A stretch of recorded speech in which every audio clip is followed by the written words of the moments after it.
Muito bem, então hoje nós vamos estudar sobre o fenômeno da aspiração na língua grega. Vem comigo para o quadro. Na língua grega nós conhecemos então o fenômeno da aspiração. O que é a aspiração? A aspiração são sinais diacríticos que vêm sobre toda vogal e todo ditongo que começa numa palavra, que está no início de uma palavra. Ou seja, quando uma palavra começa por vogal,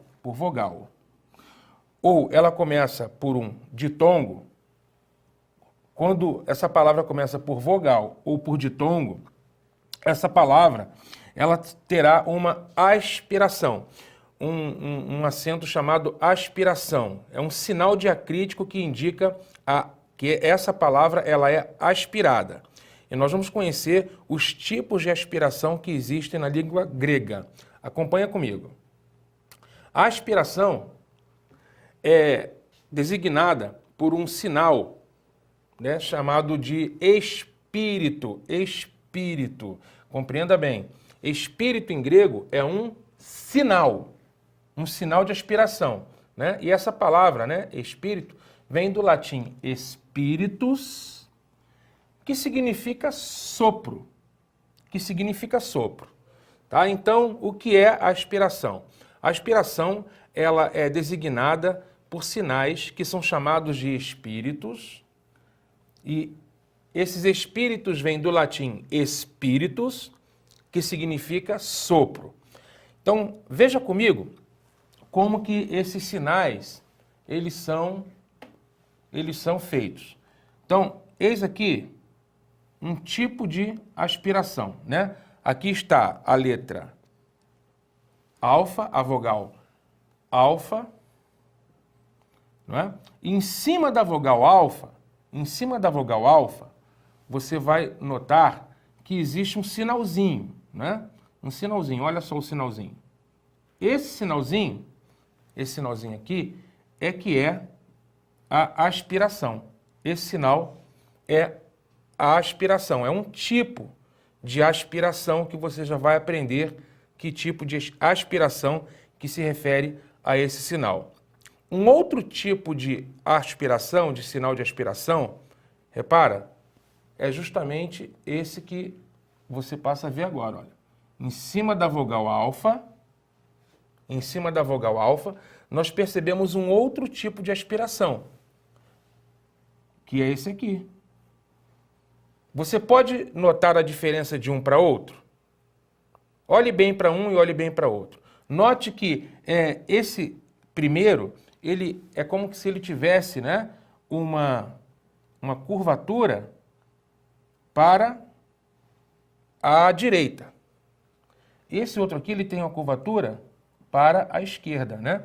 Um ele é assim e o outro é assim, né? Então, qual é a diferença entre um sinal e outro, entre uma aspiração e outra?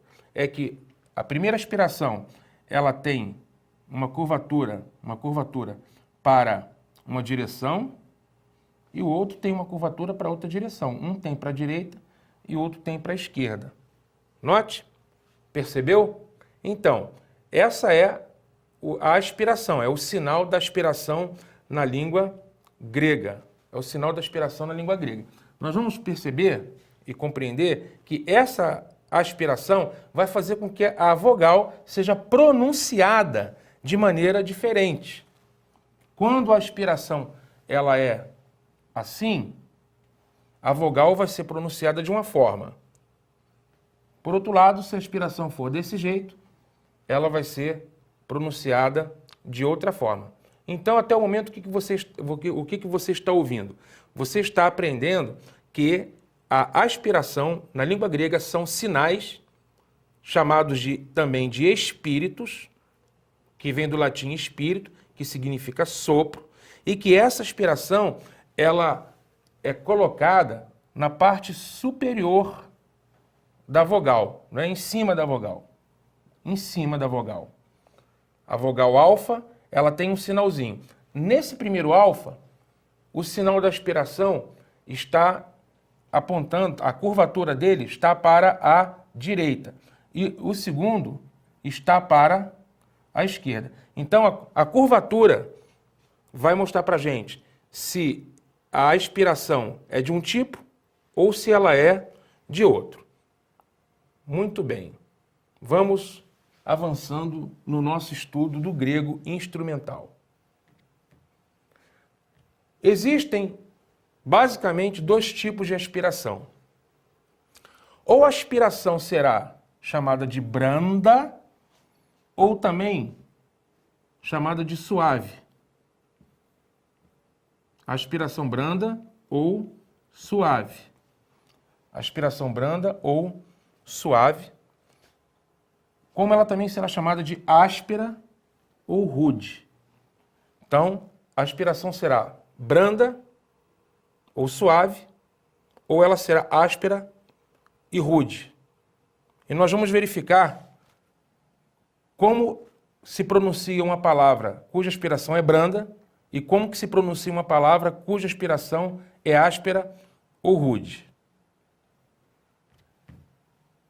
Quando a aspiração ela é branda? A aspiração branda é aquela que não exerce, preste atenção, a aspiração branda é aquela que não exerce nenhuma influência sobre a pronúncia da vogal que a acompanha. Então, a aspiração branda, ela não vai alterar, ela não vai modificar o som da palavra da vogal que ela acompanha. Veja só os exemplos que eu passo a citar para você. Então, exemplos de aspiração branda. Atenção, acompanha comigo no quadro. Palavra ângelos. Ângelos. Veja, a palavra ângelos tem aqui a vogal alfa, tem a consoante gama, gama, épsilon, lambda, ômicron e sigma. Ângelos. Você já viu aqui com a gente, nesse curso, que o gama, quando ele é sucedido por outro gama, ele é nasalado, ou seja, a pronúncia é ângelos.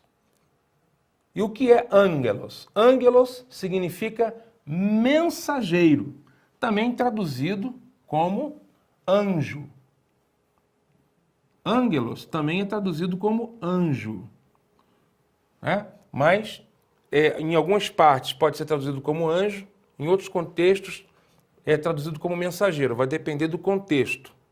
Agora, observe bem, a palavra ângelos, vou apagar aqui só para que você possa perceber, ângelos é uma palavra cuja aspiração, olha aqui a aspiração, cuja aspiração é uma aspiração branda.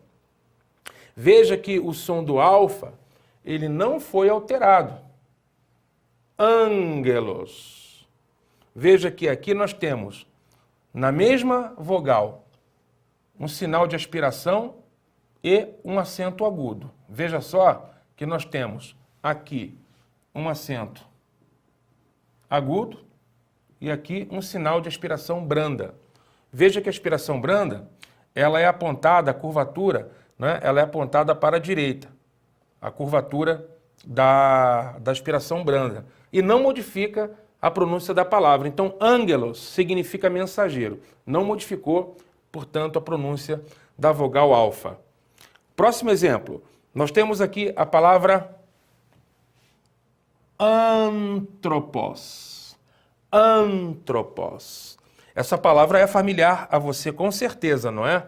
Porque, por exemplo, em português, nós temos a palavra antropologia, que é o estudo do homem. Antropologia, não é? Tem a palavra antropofagia. Existem muitas palavras que são derivadas dessa palavra grega antropos. Antropos significa homem.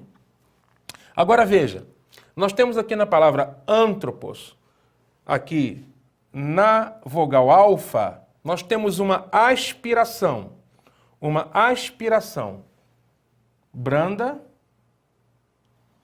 suave, e do lado dela um acento agudo. o acento está mostrando aonde é a sílaba tônica, né? E a aspiração branda, suave, está mostrando para nós que essa palavra ela não sofre nenhuma modificação na pronúncia. O alfa é pronunciado normalmente, porque ele está aspirado com aspiração suave ou branda. Então não há uma alteração na pronúncia do alfa. E nós pronunciamos como antropos, que significa homem. Próximo exemplo é a palavra epistolé. Epistolé. Veja, o épsilon, a letra pi, o iota, o sigma, tau, o ômicron, o lambda e o eta. Aqui nós temos na palavra epistolé, observe bem que o acento está no eta, que é a sílaba tônica, né? Epistolé, epistolé. E você observa que na vogal épsilon tem uma aspiração suave também, uma aspiração branda, que mostra para nós que essa vogal não sofre alteração na pronúncia. É uma pronúncia normal, é epistolé. A pronúncia do épsilon é o E, não é? Então não tem nenhum tipo de alteração na pronúncia, na maneira de pronunciar a vogal. Epistolé, que significa epístola, epístola, carta, né? Epistolé. Essa palavra epistolé aparece no Novo Testamento, não faz parte do universo vocabular do grego do Novo Testamento, significa epístola, significa carta, e se escreve dessa forma como você está vendo. E é necessário que você observe que a aspiração branda, suave, ela tem exatamente esse formato. E é colocado sempre acima da vogal. Então você vai ver sempre em cima da vogal. Pode ser, às vezes ela pode aparecer em cima da vogal alfa, pode aparecer em cima da vogal épsilon, pode aparecer em cima do iota, vai aparecer em cima do ômicron e assim vai. É um sinal sobre a vogal ou sobre o ditongo, né, cuja curvatura vai apontar sempre para a direita. Eu costumo dizer que a barriguinha da aspiração é para a direita, está apontada para a direita, né? Se isso te ajudar, você pode guardar e memorizar então. A aspiração branda é aquela cuja barriguinha é apontada para a direita, né? É apontada para a direita. É a aspiração branda. E não altera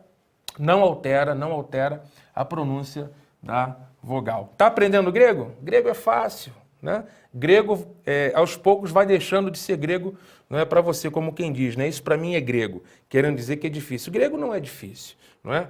Pelo menos não para o aluno da Uninter, né? O aluno da Uninter vai achar grego fácil, porque, na verdade, é uma língua muito gostosa de se estudar, não é mesmo? Agora, veja só, a aspiração áspera ou rude, aspiração forte, né? Também chamada de forte, viu?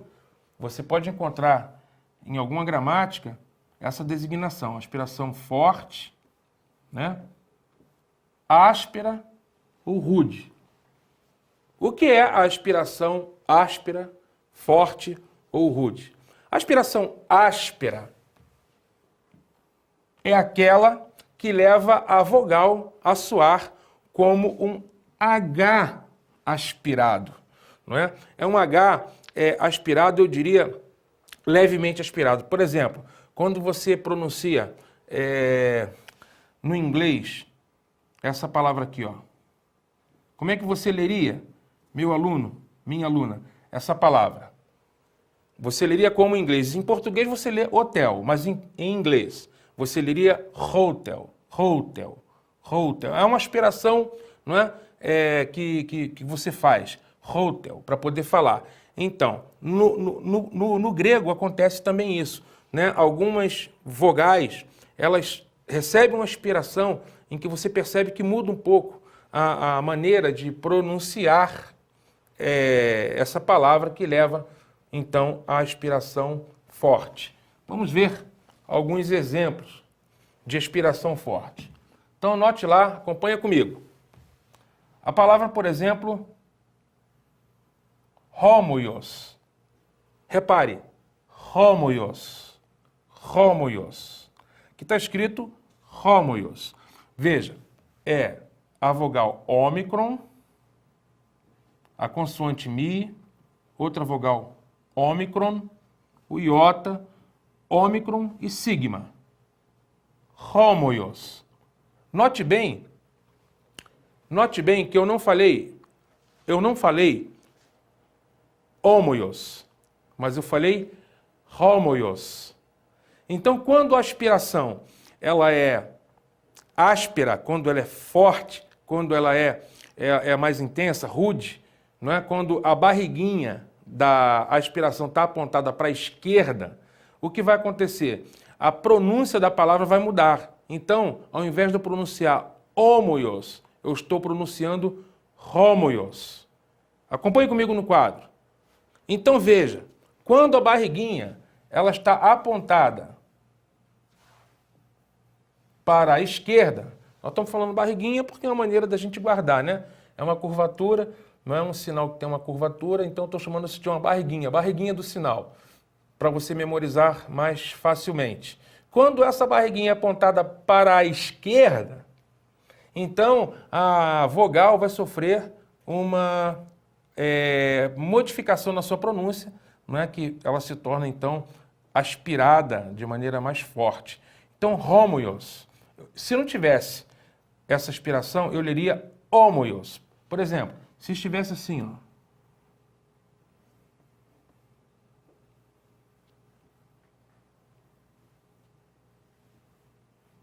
Se tivesse exatamente assim, ó, com a barriguinha, com essa barriguinha apontada para lá, eu leria homoios. Mas como ela está apontada para cá, então eu leio homoios. E o que é homoios? Homoios é uma palavra grega que significa igual ou semelhante, né? Homoios. Próxima palavra é a palavra, note bem, que interessante. Essa palavra você conhece também do português, a derivação dela em português, que é a palavra hipócrisis. Hipócrisis. O que é hipócrisis? É a hipocrisia. A hipocrisia, né, que essa palavra na língua portuguesa, hipocrisia, ela deriva do grego hipócrisis. Note bem que a aspiração, atenção, olho comigo aqui no quadro, a aspiração, ela é forte, por quê? Porque ela está direcionada para a esquerda. Porque se ela estivesse apontada para a direita, eu leria hipócrisis. Eu leria o som pronunciando normalmente a palavra hipócrisis. Mas como a aspiração está apontada para a esquerda, nós lemos ri. Fala comigo aí, você que está agora aí sentado na sua mesa, estudando com interesse a língua grega, diga comigo, hipócrisis. Hipócrisis. Vai, deixa sair esse som da garganta. Hipócrisis. Por que você está fazendo isso? Porque você está treinando o grego. Então você precisa pronunciar. Lembre-se que você precisa estar falando, estar pronunciando. Se alguém passar do seu lado e dizer assim que você está ficando assim, falando as coisas diferentes, e dizer assim, olha, eu estou estudando grego instrumental, né? E eu quero aprender essa língua fantástica. Então, hipócrisis. Fala aí, hipócrisis, que é hipocrisia. Então você está aspirando de maneira mais forte a palavra por conta desse acento que é a aspiração forte. Próxima palavra é a palavra hipós. Hipós. Você lembra da palavra hipódromo? O que é um hipódromo? Um hipódromo é um local onde você tem cavalos, né? É onde há corrida de cavalos, não é isso? É um hipódromo. Hipódromo, olha de onde que vem hipódromo. Hipós. E o que é o hipós? Cavalo. Note quantas influências a língua portuguesa ela sofreu também da língua grega, né? Tem muitas palavras gregas dentro do vocabulário da língua portuguesa. Por isso que é interessante você conhecer grego, né? Muito bem, porque você sabe que a Grécia é o berço da civilização ocidental, não esqueça disso, né? A base do Ocidente é grega, né? E isso se percebe, inclusive, no vocabulário. Portanto, ripós. Você tem aí, então, vale a pena destacar, você tem uma aspiração forte, barriguinha apontada para onde, meu aluno, minha aluna? Para onde? Barriguinha apontada para a... Muito bem, esquerda. Isso torna a aspiração mais forte. Ripós, cavalo. Muito bem. Aprender grego é fácil ou não é? Com certeza que é, não é? E agora nós vamos ver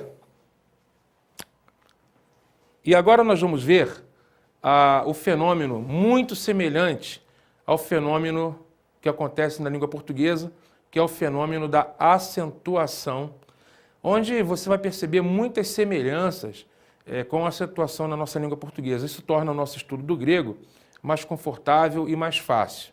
No grego, a semelhança do português, as palavras também são acentuadas. E nós veremos que a acentuação ela poderá estar na última sílaba, na penúltima sílaba ou na antepenúltima sílaba. Acompanhe comigo no quadro.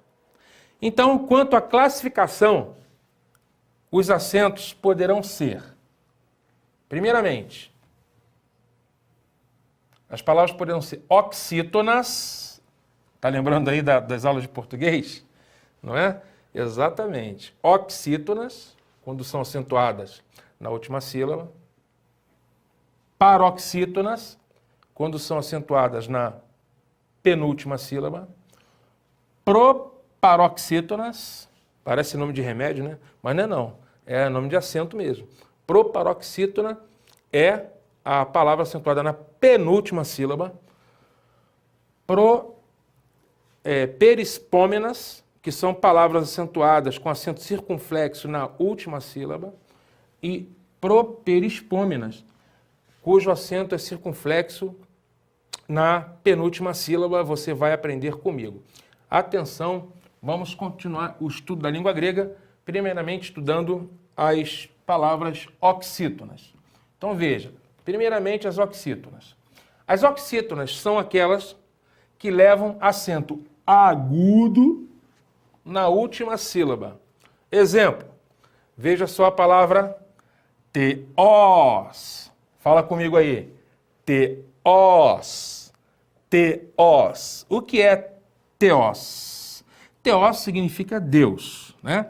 Daí a palavra teologia. Você é estudante da EAD em teologia, né? Você faz teologia pela EAD da Uninter. Então você está estudando, né, a revelação de Deus, porque o estudante de teologia estuda a maneira como Deus se revela, né? Deus, teós, teologia, que é a junção da palavra teós, mas a palavra logos, né? De logia. Então, é o estudo da revelação de Deus. Veja só, a palavra teós, ela tem acento agudo. O acento agudo no grego é igualzinho no português. Igualzinho. O acento agudo na língua grega, ele é exatamente igual em português. E no caso da palavra oxítona, é na última sílaba, né? Então nós temos, né, a primeira sílaba aqui, ó. Te, e a segunda sílaba, os. E o acento na última sílaba, teós. Veja a palavra de baixo. Você já pode ler? Né? Com um pouquinho de dedicação você consegue ler. Uranos. Uranos. Para a gente refrescar a memória. Que aspiração é essa? É a aspiração suave, não é? A barriguinha apontada para a direita. Então não muda o som do Y. Uranos. Agora detalhe. Olha o acento agudo aqui no ômicron. Cadê a sílaba tônica? Exatamente aí, o nós. Então, uranos. Uranos. Que significa céu. né? Então, a palavra oxítona é aquela cuja sílaba forte, né, é a última, acentuada na última sílaba, uranós. Muito bem? Muito fácil, né? Muito tranquilo. Vamos então prosseguindo. As palavras chamadas de paroxítonas, cujo acento é o acento agudo na penúltima sílaba.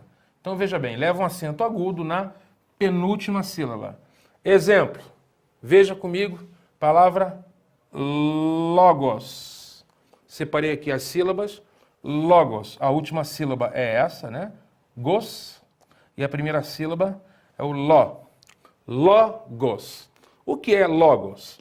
Logos significa palavra. Palavra, né?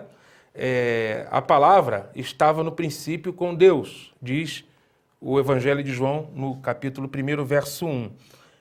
A palavra nesse texto original é o logos. No princípio era o logos, a palavra. Repare bem que o logos, a palavra logos, tem o acento agudo na penúltima sílaba, que é a sílaba ló, de logos. Muito bem. Na palavra de baixo nós vemos a palavra tronos. Tronos, né? Tronos, que significa o quê? Trono. Tronos significa trono. Veja também que está acentuada na penúltima sílaba.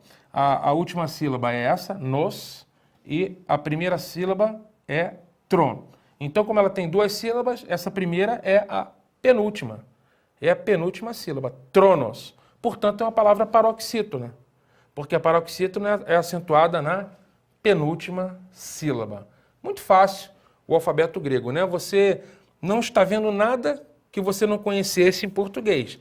A palavra oxítona é acentuada na última sílaba e a paroxítona acentuada exatamente na penúltima sílaba. Não é fácil?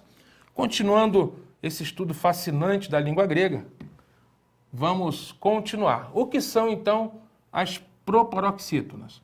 As proparoxítonas são aquelas que levam o acento agudo na antepenúltima sílaba. Quer ver? Veja o exemplo. Repara comigo na palavra antropos. Vamos separar essas sílabas, né? Nós temos aqui, ó, a primeira, a segunda e aqui a terceira. Então aqui está a primeira sílaba, aqui está a segunda sílaba, aqui está a terceira sílaba. Antropos. Essa palavra leva um acento agudo na antepenúltima sílaba. Antepenúltima sílaba. Antropos. Leva uma aspiração suave. O A, o alfa, ele não modifica a pronúncia dele, não é? Antropos, esse A, ele é levemente aspirado e o acento agudo, leva acento agudo. Repara que tem tanto aspiração, aqui tem tanto aspiração quanto acento agudo. Aspiração suave e acento agudo, e o acento está na antepenúltima sílaba da palavra antropos, que, como você já sabe, significa homem. A próxima palavra, que vai nos dar o exemplo do que é uma palavra proparoxítona em grego, é a palavra thanatos. Thanatos. Palavra thanatos. Thanatos é uma palavra que tem 3 sílabas, aonde nós percebemos que a primeira sílaba é acentuada. E essa primeira sílaba é a antepenúltima, né? Porque a última é essa, a penúltima é essa e a antepenúltima é essa. Repara que ela tem um acento agudo. Agudo na antepenúltima sílaba, dando para nós aonde está a tonicidade, qual é a sílaba forte, qual é a sílaba tônica da palavra, né? Thanatos. Não é thanatos e nem thanatos. É thanatos. Por que eu sei que é thanatos? Por causa do acento agudo que eu vejo na antepenúltima sílaba. E thanatos significa morte. Muito bem, estudar grego é muito bom, muito gostoso estudar grego, porque nós também vamos revendo, né, o que acontece na língua portuguesa. Estudando grego, você vai revendo algumas coisas da língua portuguesa. Agora nós vamos ver o que significa palavras perispômenas. Palavras perispômenas são palavras que levam um acento circunflexo na última sílaba. Note bem, acento circunflexo, hein? Por exemplo, a palavra agapó. Essa palavra agapó é um verbo, na verdade, né? É um verbo, está conjugado na primeira pessoa. Eu amo. Veja bem que o acento circunflexo em grego é como se fosse o tio em português, né?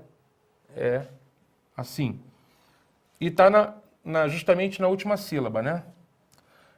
Nessa última sílaba. E aí você nota que o acento circunflexo na última sílaba torna a palavra perispômena. Tá certo? Então, agapó, eu amo. Eu amo. Já a palavra properispômena, do que se trata? É quando ela leva o acento circunflexo na penúltima sílaba. Então, aqui você tem a palavra glossa. A palavra glossa, note bem, glossa, ela tem duas sílabas, glossa, e o acento está justamente na penúltima sílaba. Glossa significa língua. Glossa significa língua. E tem o acento circunflexo exatamente na penúltima sílaba da palavra. Então, a perispômena é aquela que leva o acento circunflexo na última sílaba e a properispômena é aquela que leva na penúltima sílaba. E na antepenúltima sílaba, professor? Na antepenúltima sílaba não leva acento circunflexo no grego, tá? Só agudo. No grego, as palavras só levam acento circunflexo ou na última ou na penúltima sílaba. Muito fácil aprender grego, não é verdade? Você vai ficar craque em grego. Agora nós vamos ver os fenômenos de modificação fonética. Os fenômenos de modificação fonética, eles são aqueles que fazem com que as vogais elas sofram modificação fonética, né? Quando há esse encontro aí entre vogais e consoantes. O encontro vocálico, agora veja bem, o encontro vocálico ele resulta em três fenômenos que eu gostaria que você prestasse bastante atenção. Ao fenômeno da elisão, ao fenômeno da crase e ao fenômeno da contração. Elisão, crase e contração. Então, acompanhe comigo quando ocorre o que se chama de elisão. Elisão é o seguinte, quando ocorre a supressão da última vogal de uma palavra quando ela é seguida de outra que começa com uma vogal. Né? Parece difícil, mas não é não. Olha só. Quando você tem, por exemplo, a palavra... Aqui está escrito Alá. Né? Alá. Alá significa mas, Alá. Mais o artigo Ró. Então, por exemplo, quando você tem Alá mais o artigo Ró, o que vai acontecer? Quando você tem essas duas vogais se encontrando, né, elas estão juntas numa mesma frase, vai acontecer esse fenômeno aqui, a elisão. O que é a elisão? É a supressão, ou seja, o alfa, esse alfa aqui, esse alfa daqui, ele vai desaparecer. E em lugar dele vai aparecer... Eu vou mostrar para você de maneira mais clara. Aqui, olha. Esse alfa, ele vai desaparecer quando ele encontra, por exemplo, são duas vogais. Aqui está o alfa, aqui está o ômicron, numa frase. Então, o que vai acontecer? Esse alfa, ele desaparece. Repara como que vai ficar. Alá mais Ró. Então, olha.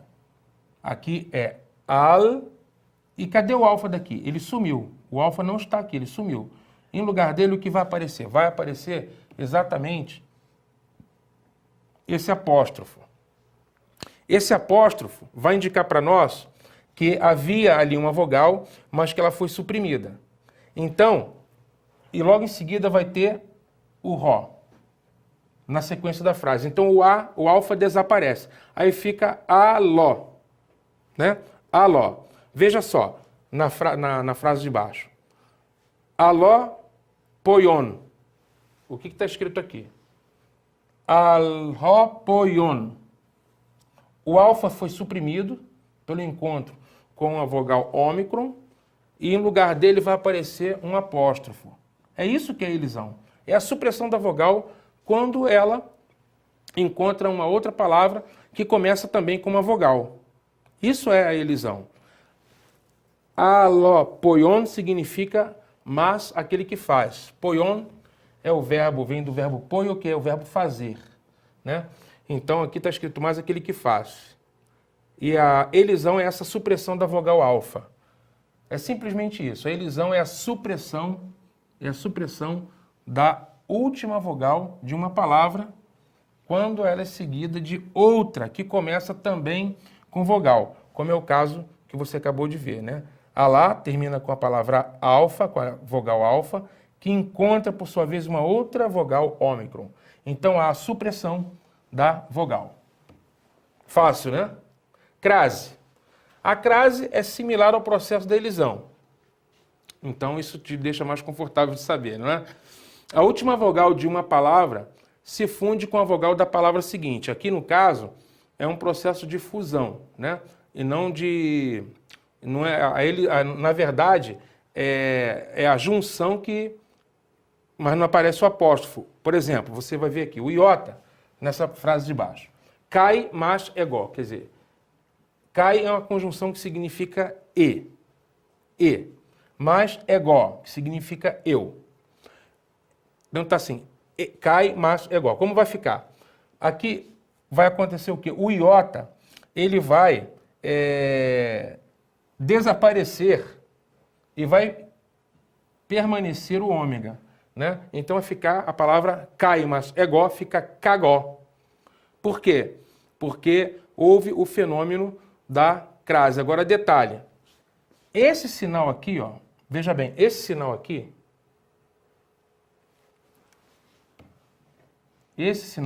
vai indicar para nós o quê? Vai indicar para nós que havia ali uma vogal,